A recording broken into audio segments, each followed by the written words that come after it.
Hi and welcome to a new video, the third video of my series, Road to 2000 OTB. We start with an external game against Jelmer Steenstra. It's a really strong opponent, around 1620. However, I've got a new rating update and I went up 50 rating points, so doing really great. So we dive right into the game. I'm black, and he starts with e4, and now my new repertoire, the Sicilian. I love the Sicilian. Normally I played the Caro-Kann, however I got a little bit bored of it. So we start with the Sicilian, and he went for the Alapin. I went d5, takes. You can take with the queen because knight c3 is not possible. So the queen is well placed here.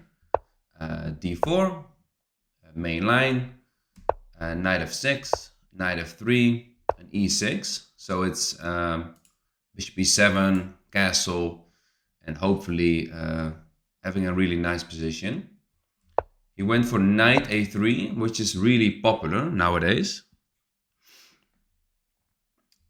And I stopped it with a6 because this is a really big threat to triple fork me. So it's really hard to stop this.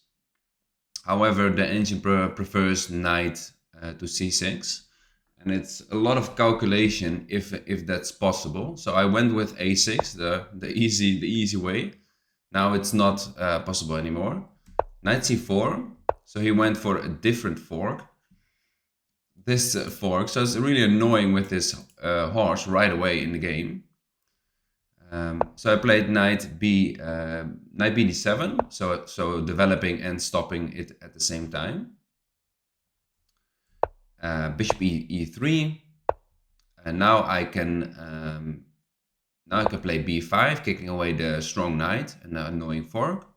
Knight a5. I took because if I develop, you can probably take here, and then you will trade a lot. So I took. Not sure if it's the best move. It's okay. It's okay. It's not the best move, but it's also not probably the third move. Taking with the knight, and now I'm developing bishop c5. So I'm one move away to castle. Now he went with a b5, creating a weakness on c3. So I was fine with this. Bishop b6, threatening to take, and then you have a really bad pawn structure. A4, and I took,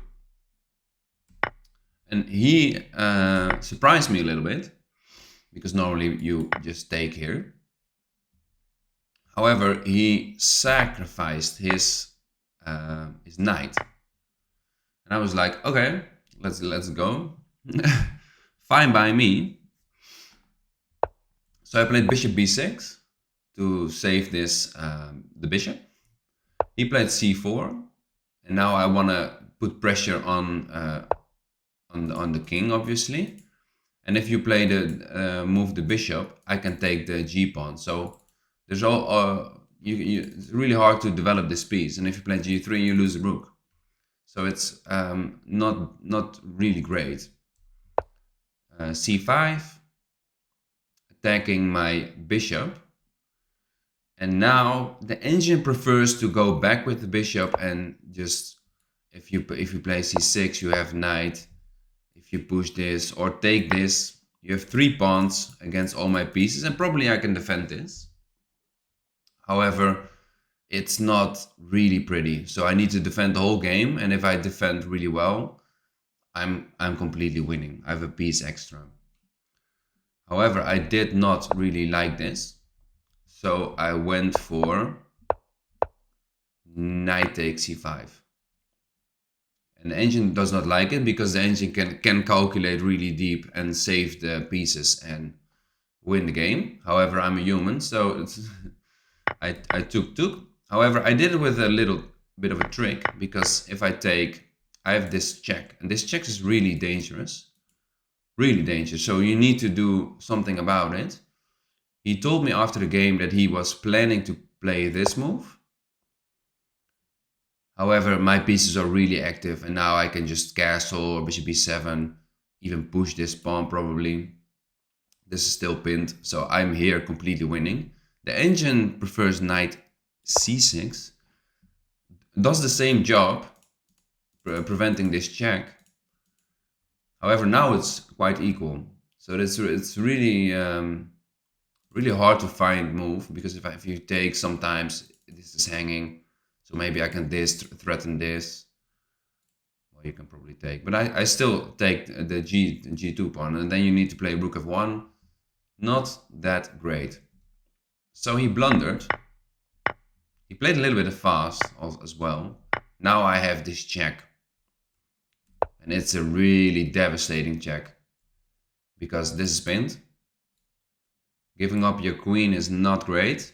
So the only move is king e2. And now this needs to be developed.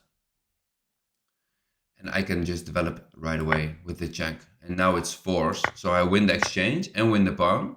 So now it's 4 against 3. And I'm up the exchange. So it's... And the problems start here. The problems start here for my opponent. He tried his best. Queen b3. Knight d5 defending the bishop.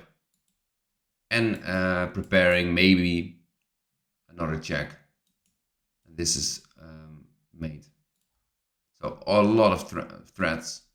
And now f3, and now there's a winning move. So if you want to pause the video, you can. I give you a couple of seconds. All right, and the move is, and I played it in the game, so it's very, very nice. Rook a2. Rook a2, absolutely nice move. If you take, I can take this bishop with check, only move, and now I have this fork. And even the engine has a mate in 9 with this check. Also a really disgusting line. But the human approach, forking the queen, takes, winning the queen. This is hanging, this is underdeveloped, you resign.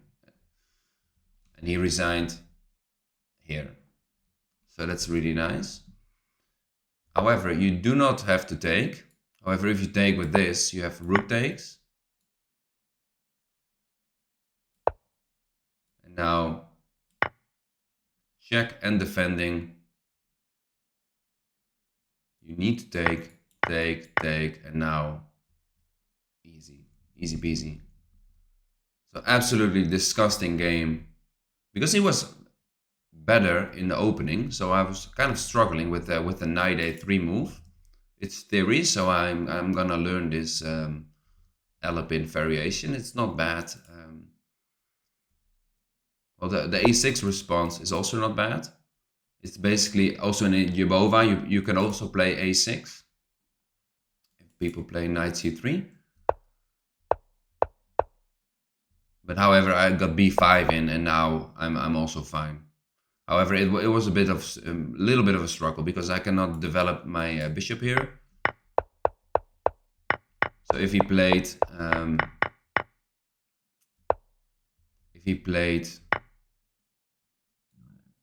this, then the game would prolong.